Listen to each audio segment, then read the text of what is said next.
moi j'ai commencé ma scolarité dans l'enseignement spécial jusqu'en 4e secondaire. Et après, je suis allée dans une école ordinaire des environs. Il y avait un partenariat avec l'école spéciale.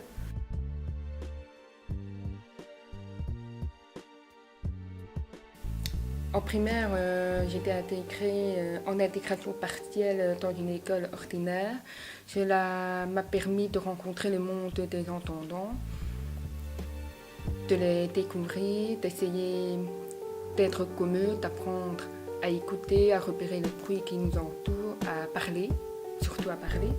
Pour ce qui concerne l'enseignement intégré, c'est quelque chose de tout à fait officiel et qui n'est pas encore mis en pratique. Il manque, je pense, quelques arrêtés d'application. C'est fort dommage parce que si on pouvait assurer cette intégration d'enfants apparemment ayant certaines difficultés à suivre avec des enfants qui ont moins de difficultés, il va y avoir un effet d'osmose avec les enfants qui fait que les deux vont se tirer l'un l'autre. L'enseignement en communauté française est un enseignement qui est bien soutenu par la législation.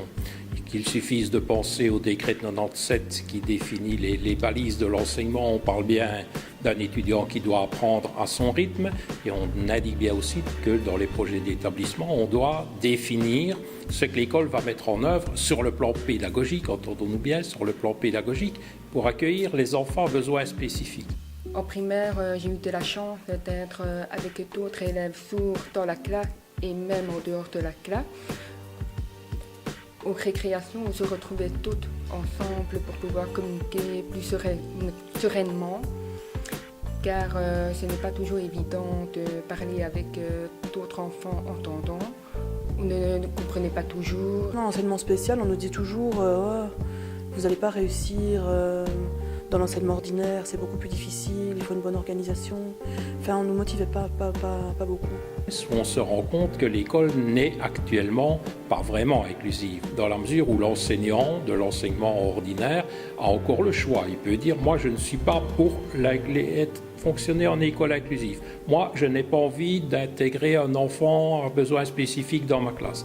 Donc, quelque part, à partir du moment où nous avons signé la convention de l'ONU, quelque part, on est tenu, on est obligé. C'est la formation de l'enseignant que d'accepter tous les enfants, tous les jeunes qui lui sont confiés.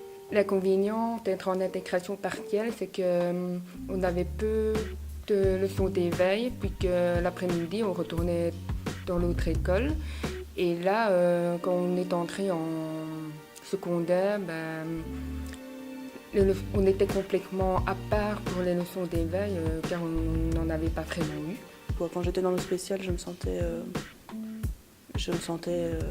trop ambitieuse, alors on se moquait beaucoup de moi. Si on prend l'organisation de l'enseignement spécialisé, s'agissant des formes 1, des formes 2, des formes 3, clairement aussi, le législateur n'a pas découpé la formation en années, il a découpé la formation en phases, ce qui permet, même si c'est assez subtil, de permettre à l'étudiant d'avancer une fois de plus à son rythme, et quand il est arrivé au terme d'une étape, il peut passer à l'étape suivante. Moi, j'ai de la chance de bien parler, on me le dit assez souvent, mais mon frère, lui, ne parle pas comme moi, et alors il éprouve beaucoup plus de difficultés à communiquer avec les autres, et lui, il utilise des gestes, il utilise la langue des signes, et heureusement, il y a toujours au moins un enfant, un élève qui est curieux d'apprendre la langue des signes. S'agissant de l'organisation en phase, je m'aperçois que la plupart des enseignants et des directions de l'enseignement spécialisé secondaire parlent encore de première année, de deuxième année, de troisième année. Et donc, c'est une organisation qui maintient l'élève dans des années. Et donc, on peut se dire à un moment donné que l'élève qui va entrer pour aller acquérir une formation dont il possède déjà peut-être les éléments principaux, il va peut-être devoir subir l'apprentissage pendant 1 an, alors que tout aurait pu être résolu en 1 mois, en 2 mois, en 3 mois. Et après, quand j'ai changé et que j'étais dans l'enseignement ordinaire, je me sentis beaucoup mieux. Il y a également des ouvertures qui sont faites vers l'accueil des personnes à besoins spécifiques dans les hautes écoles, puisqu'un décret actuellement sur la table du ministre en charge des hautes écoles qui vise à faciliter l'intégration des jeunes dans les hautes écoles. Quand j'ai voulu faire l'UNIF, les associations spécialisées nous disaient vous Nous, les aveugles, on avait 3 possibilités. On devait faire droit, ou langue, ou psychologie.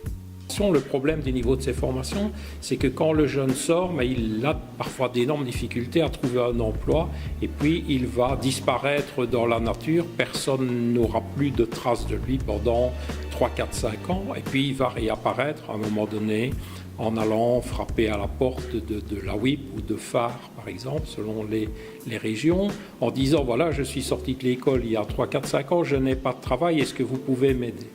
Donc, dans cette optique-là, le Conseil supérieur de l'enseignement spécialisé a travaillé et a mis au point un projet de plan individualisé de transition. Et alors, on m'avait dit aussi que si je ratais ma première année, comme ça coûtait très cher d'accompagner les étudiants handicapés, j'avais une chance et j'en avais pas 2. Les textes de loi sont là, ils sont bien faits et ils sont bien faits en pensant à l'enfant et en pensant à ses difficultés.